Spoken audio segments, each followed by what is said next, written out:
We begin now in Southern California, where the devastation is just incomprehensible. There are now 6 wildfires burning throughout Southern California. Nearly 2,000 homes, businesses, and other structures have been destroyed in the Eaton and Palisades fires, and that number is expected to rise. So far, the wind-driven flames have killed 5 people and forced more than 100,000 people to evacuate.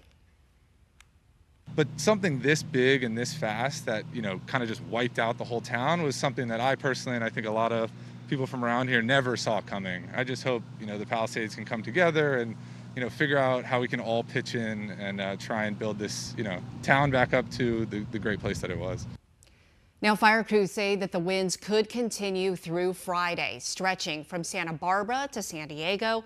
The National Weather Service says the wind gusts in the area will be a little bit lower, between 35 and 55 miles an hour today. Now, the Palisades fire alone has scorched more than 17,000 acres. We are giving you a live look right now from the area, and you can just see billowing smoke that stretches for miles throughout the area.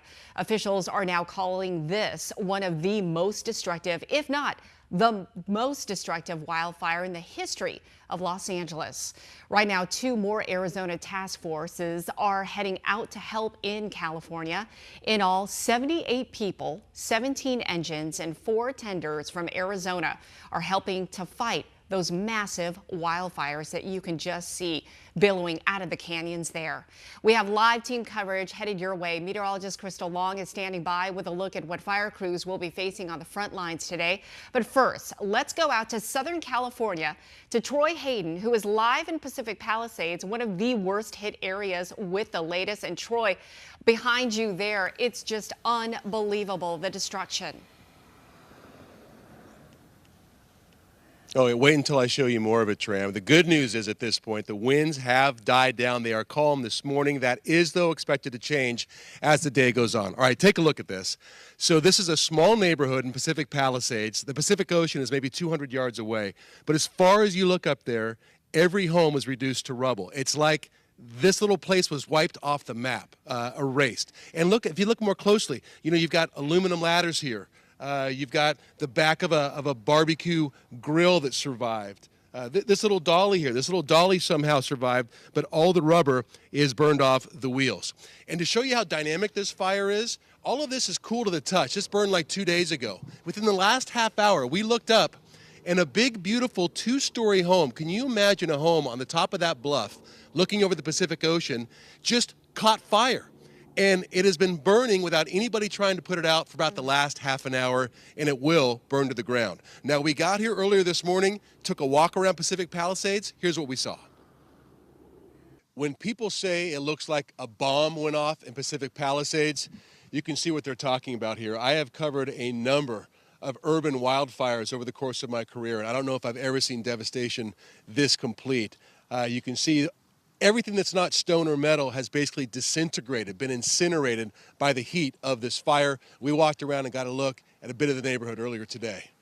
One thing we do see just outside of Pacific Palisades is this: a long line of cars, worried residents wanting to check on their homes, to get back into the Palisades to see if their homes are still standing, get past this area here. Unfortunately, for most of them, depending on where they live, the news is not going to be good. The Ralphs is gone, the Gelsons is gone, the library's gone. 2/3 of the town is gone, and every other home has been destroyed. And maybe the toughest thing you see here, residents who have been able to come back to their homes, and they're sifting through them trying to find anything they can, anything of value that may have survived these fires. One of the big dangers here in this devastated Palisades neighborhood, power lines. You can see this one is just dangling. And it's not just the lines themselves, it's the power poles. We're going to stay back a bit, but if you look closely at the bottom, you can see it's charged. They think possibly because it's so charred down there and burned, it has been weakened, and these poles could topple over. One of the things we heard a lot was there was a lack of water pressure up in this area when the fire was raging. And you can see this looks to be a water softener that's still leaking water. And you have to imagine dozens, maybe hundreds of leaks like this all throughout this neighborhood contributing to that low water pressure. and you can really see the heat of the fire that came through here. Believe it or not, this is a Tesla, or was a Tesla. Anything that's not metal has just been vaporized. Even the rubber on the tires completely gone, all the cloth on the seats. So this fire moved here with ferocity. So again, you see a lot of this in Pacific Palisades. Even though most residents are not allowed back in, people just kind of walking, kind of dazed looking through their homes, trying to find anything they can that may have survived the fire. Again, the good news at this point is we look right across here at a charred American flag that somehow was not burned. It is blackened, but it is still there, Tram. And it's barely flapping in the wind right now, but everybody is on the edge of their seat. The images you had at the top of the show, the top of the newscast, they're burning up here to the north. And so we're going to head in that direction right after this newscast and try to see the firefight up close. But I'm telling you, Tram, I've been to a lot of big fires. San Diego County wildfires. I was in Oakland Hills back in 1991. I've never seen so many homes and neighborhoods basically just flattened. Yeah, you can see why this looks like it could be the most destructive in U.S. history. You know, Troy, I know you've been doing this for a very long time. You left early this morning to head into the area, into Southern California. When you were flying in, what was that like to see from just an aerial point of view? I mean, I'm sure it looked like a war zone just hit the entire area for miles. Right. Yeah. I mean, as you're flying in and dropping into LA, coming in from the desert, right, coming in from the east, you could see the Palisades fire, first of all, much larger than the rest, and that smoke heading out towards the ocean, towards the west. Those are those Santa Ana winds we told you about over and over. That's what makes them so dangerous. And then right next to the Burbank airport is the other big fire where they believe 5 people were killed. You know, unfortunately, and the Phoenix teams coming in here are going to be doing some of this search and rescue, trying to find victims who may still be trapped in these homes. They think that death toll is going to rise. So, again, if you look over here, Tram, you can see this is the Pacific Ocean right here. How often do you hear about fires in LA getting this close to the Pacific Ocean? They think that the fire came screaming down this hill right here behind us, and you can see the remains of a home up there, but came down the hill and then took this entire neighborhood out. But, you know, I mean, it's block after block after block. It's hard to even put into words, I'll be honest with you here. And the stunned people walking around kind of wondering what they do next. Oh, yeah. I mean, think about Pacific Palisades. You know this. Pacific Palisades is almost like the Paradise Valley of LA. Big, beautiful homes, you know, and they're just gone. Yeah. It's truly unbelievable. I mean, you're right. During my college years at UCLA, I would drive through that area, and it is one of the most ritziest places throughout Southern California. And to see something like this, I mean, you hear so many stories of heartbreak. I mean, people who have raised their kids, have lived 60 years in their homes, all to be gone. A lot of them, it still hasn't even hit them yet, that they've lost everything, the memories, the pictures, everything that's gone. And I'm sure you've talked to a lot of people and you're hearing the same, you know, the news that they are just stunned. Well, we're trying to be respectful as well. I mean, the couple that I showed you in Palisades earlier in our taped piece, they didn't want to go on camera, but the husband told us a story, said they're looking for his box of mementos that he's had since a child, his one box that he didn't get to take out in time. They had to get out before the evacuation even started. The wife was on a hike and saw the flames reaching their home, called her husband and said, get out, and they got out. And the only thing he found in his box of mementos was a Coke bottle that he saved as a kid, and it was melted down into almost like a ball. That's all that was left. And he goes, well, at least I have this. You know, they're just stunned.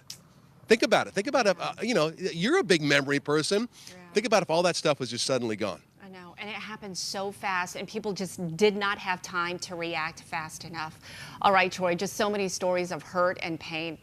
Complete devastation in areas surrounding Los Angeles. 180,000 people under evacuation orders in the LA area.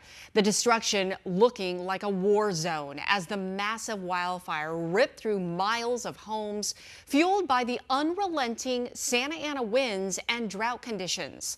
Today, firefighters are hoping to get the upper hand.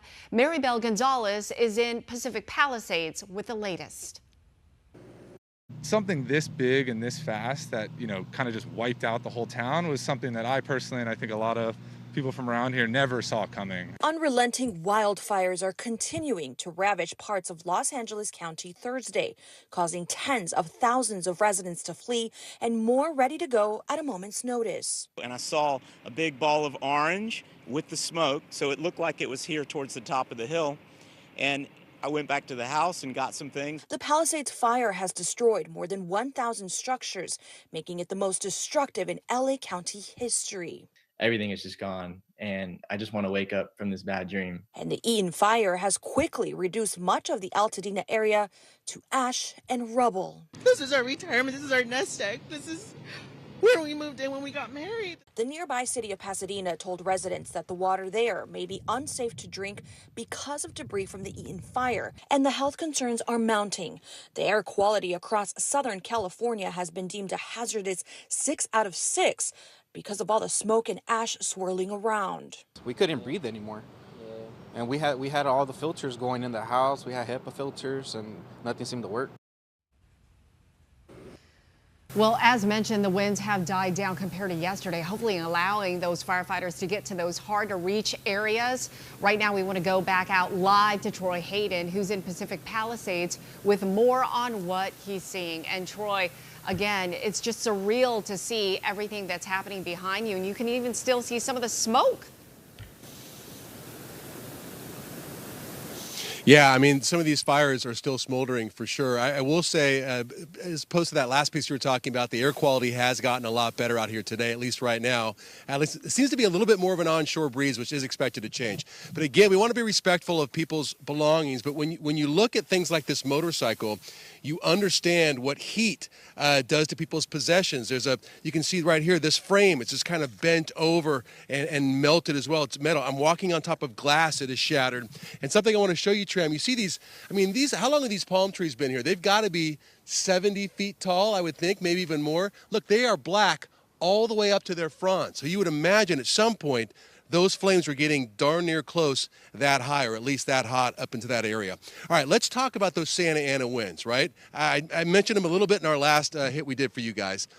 Normally, the wind comes off the Pacific Ocean. Santa Ana, though, they switch around. What happened here was, if you look at that hillside behind me, the wind pushed the fire down into this neighborhood.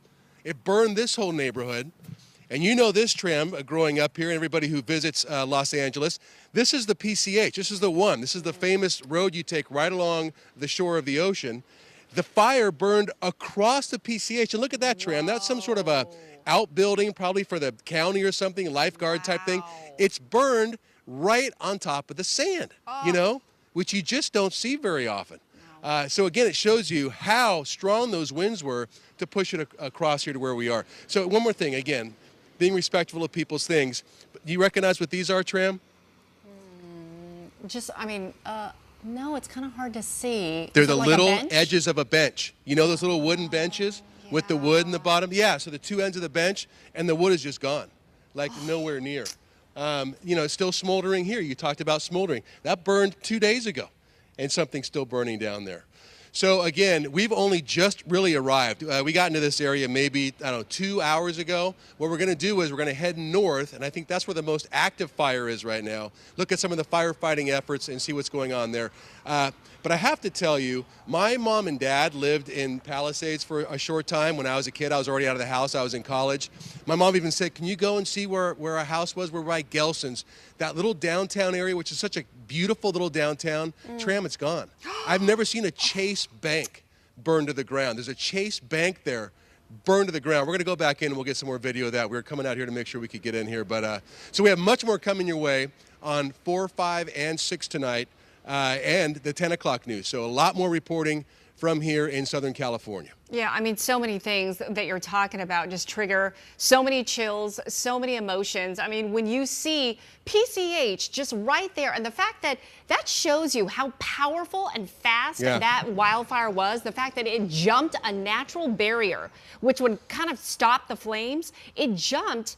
and then burn the building on the other side of the road. Just shows how ferocious that fire is. Troy, I'm wondering, where you're at. Earlier in the last half hour, you talked about a line of cars trying to get back to their homes, people trying to get back to their homes, trying to see what was left. It looks pretty deserted. Are they not allowing people back in just yet? Yeah, I'm not exactly clear on how the people who were in there got in there, or maybe they stayed inside that zone and just came back to where their houses were, but they're not letting any residents back inside. One woman wanted to leave, and they made her park her car on the other side of the barrier and then walk across. They are allowing people to walk back and forth, but they're not allowing any cars to go in. So if your car's not in there, at least in that part of the neighborhood we were in, the most devastated one, you hate to even report this, but they've arrested 20 looters. Yeah. People going in, and of course not to areas like this. There's nothing left to loot. There's nothing here. But going into some of the areas where the homes are still standing. So, and the DA was very emphatic about it today. He said, look, if you come into these neighborhoods, if you try to take advantage of people, we will find you and we will prosecute you. So they're not letting people in back just yet. Yeah, rightfully so. And in fact, I'm glad you brought that up. I mean, it's a sad fact to report after so much devastation and people crying and losing their homes and everything. But on top of that, the ugly side is you've got looters. We're going to be talking about that later on at 4 o'clock. But we know that, especially like the Sunset Fire, for instance, the LAPD, they detained one person suspected of looting.